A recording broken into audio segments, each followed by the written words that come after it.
Hello मेरे political science achievers, कैसे हैं आप सभी दोस्तों। आई होप कि आप सब बहुत अच्छे होंगे और बहुत मन लगाकर अपनी पढ़ाई कर रहे होंगे।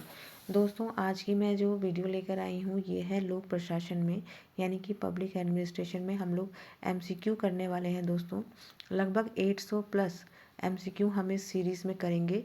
800 प्लस एमसीक्यूज़ हम इस पूरी सीरीज़ में करेंगे दोस्तों। और ये इस सीरीज़ का आज पार्ट 1 यानी कि पहला वीडियो है। ठीक है, अगर आप लोग असिस्टेंट प्रोफेसर यूपी के लिए प्रिपरेशन कर रहे हैं, या फिर हरियाणा के लिए, या फिर एमपीपीएससी के लिए, या फिर यूपी टीजीटी पीजीटी, या किसी भी ऐसे एग्ज़ाम की प्रिपरेशन कर रहे हैं जिसमें कि पॉलिटिकल साइंस आता है, तो ये वीडियो आपके लिए इम्पॉर्टेंट होगा। और साथ ही साथ ये वीडियो जो मैंने एमसीक्यू इसमें शामिल किए हैं और जो मैं ये लेकर आई हूँ दोस्तों, ये असिस्टेंट प्रोफेसर और यूजीसी नेट लेवल के एमसीक्यूज़ हैं। तो अगर आप इन्हें कर लेंगे तो आने वाले हर एग्ज़ाम में आपकी काफ़ी अच्छी प्रैक्टिस हो जाएगी। जैसे कि आप सभी जानते हैं दोस्तों कि अब यूपी असिस्टेंट प्रोफेसर का एग्ज़ाम जो 16 एंड 17 अप्रैल को होने वाला है, उसमें लगभग 1 महीने का समय हमारे पास अब बचा हुआ है शेष तैयारी के लिए। तो ऐसे समय में दोस्तों अच्छा रहेगा कि आप ज़्यादा से ज़्यादा अपना रिवीजन करिए और ज़्यादा से ज़्यादा प्रैक्टिस कीजिए। तो बहुत सारे स्टूडेंट्स मुझसे कह रहे थे, बहुत सारे अचीवर्स, कि मैम प्रैक्टिस सेशन लेके आइए, तो इसलिए मैं प्रैक्टिस सेशन लेके आई हूँ दोस्तों। आई होप कि आपको इस प्रैक्टिस सेशन से मदद मिलेगी। तो चलिए दोस्तों, शुरू करते हैं हम अपना ये प्रैक्टिस सेशन। चलिए देखते हैं आज के पार्ट 1 के वीडियो का पहला सवाल। आज का सवाल है, नवीन लोक प्रशासन के शब्दों में क्रांतिवाद का उद्घोष करता है, किंतु वास्तव में यह परंपरागत सिद्धांतों तथा पद्धतियों की यथास्थिति है। यह आलोचना नवीन लोक प्रशासन की किसने करी है? लुथिर गुलिक ने, फ्रैंक मैरिनी ने, ड्वाइट वाल्डो ने, या फिर रॉबर्ट गोलम्ब्यूस्की ने। तो इसका सही उत्तर हो जाएगा दोस्तों ऑप्शन नंबर डी, रॉबर्ट गोलम्ब्यूस्की ने। ठीक है, इन्होंने नवलोक प्रशासन की आलोचना करते हुए ये परिभाषा दी है। चलिए देखते हैं अगला क्वेश्चन। नवीन लोक प्रशासन का प्रारंभ अमेरिका में होने का विशिष्ट कारण क्या था? तो यहाँ पे पूछ रहा है किस कारण से नवीन लोक प्रशासन का उद्भव जो है वो अमेरिका में हुआ है। तो पहला वो कह रहा है वियतनाम का युद्ध, या फिर वाटरगेट कांड, या दोनों, या फिर राजनीतिक फूट। तो इसका सही उत्तर हो जाएगा दोस्तों ऑप्शन नंबर सी, यानी कि ये दोनों ही कारण क्या है, सही है, वियतनाम का युद्ध और वाटरगेट कांड। ठीक है, अगला देखते हैं, मानव संबंध विचारधारा को डॉक्टरी विधि यानी क्लिनिकल मेथड किसने कहा है? आपको बताना है किसने कहा है। रॉथलिज बर्जर ने, फॉलेट ने, ओलिवर शेल्टन ने, या फिर एल्टन मेयो ने। तो इसका सही उत्तर हो जाएगा दोस्तों एल्टन मेयो ने। ठीक है, और मानव संबंध जो ये विचारधारा है, या जो ये सिद्धांत है, ये किसने दिया था? तो ये एल्टन मेयो का ही दिया हुआ सिद्धांत है। ठीक है, चलिए आगे बढ़ते हैं हम लोग। क्वेश्चन नंबर 4 देखते हैं, हार्नोथ क्या है? हार्नोथ क्या है दोस्तों? एक कंपनी है, एक स्थान है, प्रयोगों का नाम है, या फिर मशीन का नाम है? क्या है? तो हार्नोथ क्या है? हार्नोथ एक स्थान का नाम है। ठीक है, इसीलिए इसे ये हार्नोथ, और ये हार्नोथ प्रयोग, पूरा नाम इसको हार्नोथ प्रयोग कहा जाता है। और ये हार्नोथ प्रयोग किससे संबंधित है दोस्तों? ये मानव, जो भी हमने पीछे पढ़ा था, ये मानव संबंध विचारधारा, ये इसी से संबंधित है। और इसके प्रतिपादक कौन है? Elton Mayo. ठीक है, मानव संबंध विचारधारा, इसके प्रतिपादक है एल्टन मेयो। आगे देखते हैं, ग्रेक्यूनास का सूत्र। ग्रेक्यूनास का सूत्र किसके संबंध में है? नेतृत्व के, सत्ता के, संचार के, या नियंत्रण के क्षेत्र के क्रम में। तो इसका सही उत्तर आपका हो जाएगा दोस्तों ऑप्शन नंबर डी, नियंत्रण के क्षेत्र में। ठीक है, ग्रेक्यूनास ने अपना सूत्र दिया है और वो उन्होंने दिया है नियंत्रण के क्षेत्र के संबंध में। ठीक है, आगे देखते हैं, अंगूर लता संचार दूसरा नाम है। अंगूर लता संचार का दूसरा नाम क्या है? औपचारिक संचार, उद्भव संचार, अधो संचार, या अनौपचारिक संचार। तो इसका सही उत्तर हो जाएगा दोस्तों ऑप्शन नंबर डी, अनौपचारिक संचार। ठीक है, चलिए आगे बढ़ते हैं। दोस्तों, आप लोग भी अपने उत्तर वीडियो को रोक के गैस कीजिएगा कि आपका आंसर क्या होगा, और मुझे ज़रूर बताइएगा कि आपके कितने क्वेश्चन सही होते हैं। ठीक है, चलिए आगे बढ़ते हैं और 7वां क्वेश्चन देखते हैं, जनमत की अभियांत्रिकी। जनमत की अभियांत्रिकी किसे कहा जाता है? संचार को, नेतृत्व को, जनसंपर्क को, या उपयुक्त में से कोई नहीं। आपको गैस करना है अपना आंसर। क्या होगा? तो चलिए इसका सही उत्तर हो जाएगा ऑप्शन नंबर सी, जनसंपर्क को जनमत की अभियांत्रिकी कहा जाता है। ठीक है। अगला क्वेश्चन है, अभिप्रेरणा करो या मरो का सिद्धांत किस सिद्धांत का उपनाम है?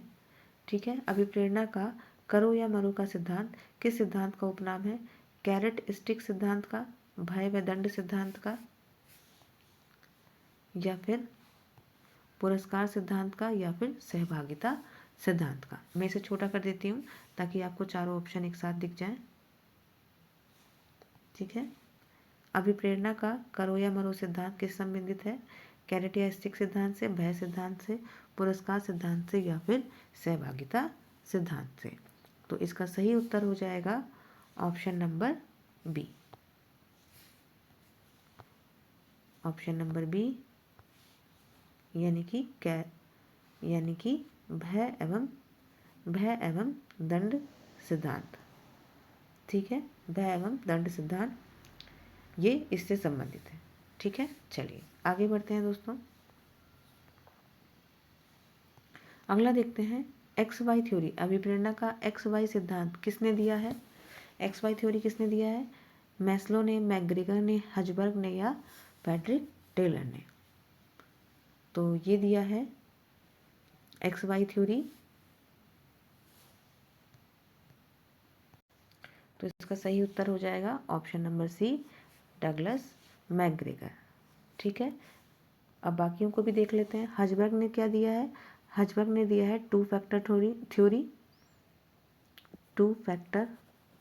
थ्योरी, जिसको कि द्विकारक सिद्धांत की कहते हैं।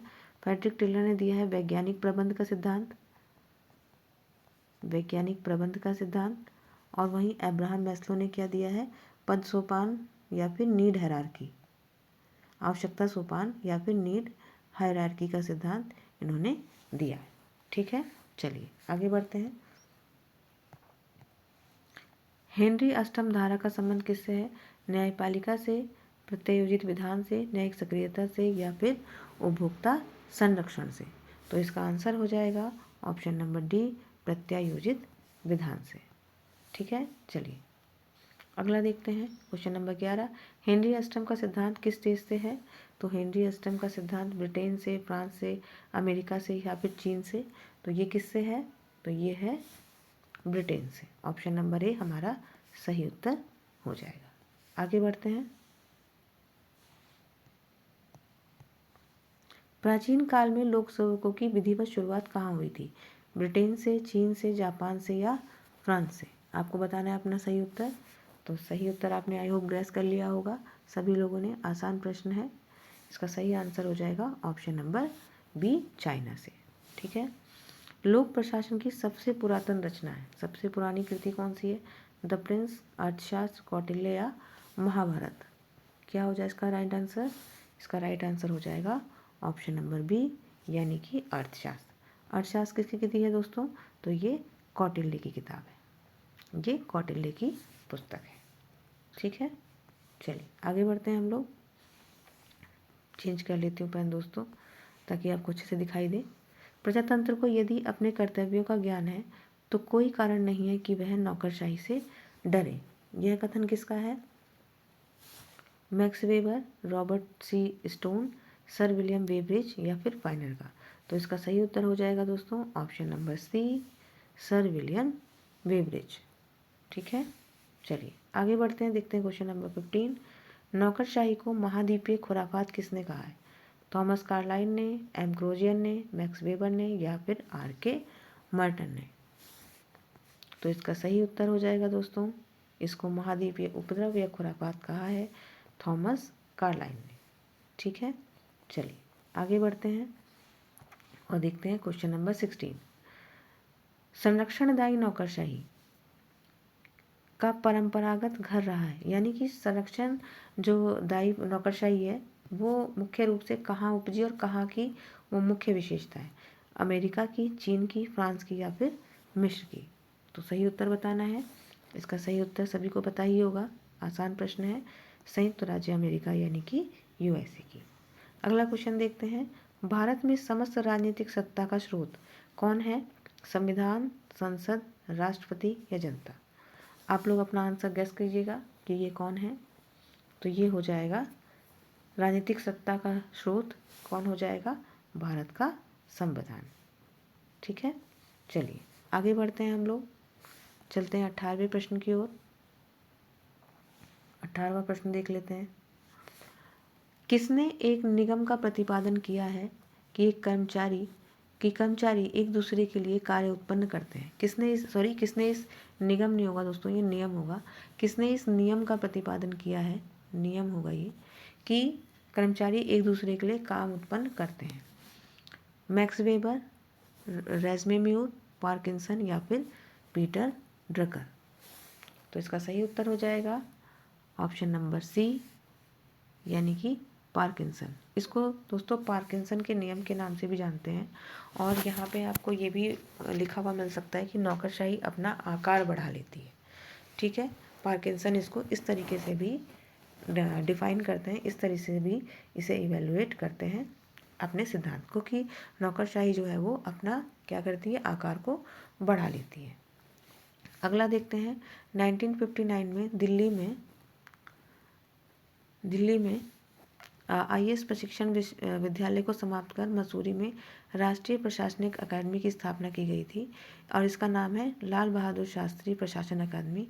यह नाम कब दिया गया है, तो इसका आंसर दोस्तों पहले से ही लगा हुआ है। इसे मैंने इसलिए नहीं हटाया क्योंकि ये भी इम्पोर्टेंट क्वेश्चन है, तो आप लोग इसे याद कर लीजिएगा। इसका सही आंसर 2 अक्टूबर 1972 हो जाएगा।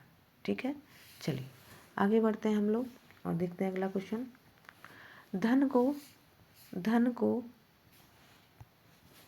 धन को प्राप्त करने और व्यय करने की स्वीकृति देने का अधिकार भारत में किसको है, राष्ट्रपति को, वित्त मंत्रालय को, संसद को या कैबिनेट को। तो आसान सवाल है दोस्तों, मुझे लगता है सभी को इसका आंसर पता होगा। बताइए किसको है धन को प्राप्त करने और व्यय करने की स्वीकृति देने का अंतिम अधिकार या अधिकार भारत में किसको है, बताइए इसका आंसर। तो इसका आंसर हो जाएगा दोस्तों ऑप्शन नंबर बी, यानी कि कोई भी धन व्यय करने की स्वीकृति, संसद की स्वीकृति के बिना सरकार जो है कोई भी धन जो है प्राप्त नहीं कर सकती। ठीक है, अगला क्वेश्चन देखते हैं। सरकार द्वारा कानून को क्रियान्वित करने वाली क्रिया ही प्रशासन है। यह कथन किसका है, ग्लैडन का, हॉर्वे वॉकर का, वुड्रो विल्सन का या इनमें से कोई नहीं। तो इसका सही उत्तर हो जाएगा हार्वे वाकर का। इसका सही उत्तर हो जाएगा हार्वे वाकर का। चलिए आगे बढ़ते हैं हम लोग, देखते हैं अगला क्वेश्चन। लोक प्रशासन के संबंध में संकीर्ण दृष्टिकोण कैसा है, संगठनात्मक, प्रबंधकीय, नियोजित या फिर इनमें से कोई नहीं। तो आपका आंसर हो जाएगा दोस्तों इसमें ऑप्शन नंबर ए, संगठनात्मक। जो संकीर्ण दृष्टिकोण है वो किस प्रकृति का है, वो संगठनात्मक प्रकृति का है। ठीक है, आगे बढ़ते हैं। प्रशासन, एडमिनिस्ट्रेशन शब्द का क्या अर्थ है, प्रबंध करना या देखभाल करना, आदेश देना, जनजाति निर्माण करना या राजनीति लागू करना। तो इसका सही उत्तर क्या हो जाएगा, अब अपना उत्तर गैस कीजिएगा। इसका सही उत्तर हो जाएगा ए, प्रबंध का शाब्दिक अर्थ है प्रबंध करना या फिर देखभाल करना। चलिए देखते हैं अगला क्वेश्चन। द एडमिनिस्ट्रेटिव स्टेट ग्रंथ का निम्न में से रचयिता कौन है। एडमिनिस्ट्रेटिव स्टेट का रचयिता कौन है, तो देख लेते हैं दोस्तों। एडमिनिस्ट्रेटिव स्टेट इस ग्रंथ के रचयिता कौन है, तो max weber, Woodrow Wilson, Waldo या फिर उर्विक। आपको बताना है अपना सही उत्तर क्या होगा। तो इसका सही उत्तर हो जाएगा दोस्तों ऑप्शन नंबर सी, यानी कि ड्वाइट वाल्डो। ठीक है, चलिए दोस्तों आज इस वीडियो में हमने 24 तक क्वेश्चन कंप्लीट कर लिए हैं। आपको वीडियो कैसा लग रहा है मुझे ज़रूर बताइएगा। अगर आपको वीडियो पसंद आ रहा हो तो हम इस सीरीज़ को आगे बढ़ाएंगे और 800 प्लस क्वेश्चन हम इसमें कंप्लीट करेंगे। चलिए दोस्तों, अगर आपको वीडियो अच्छा लग रहा हो तो लाइक शेयर और सब्सक्राइब कीजिएगा।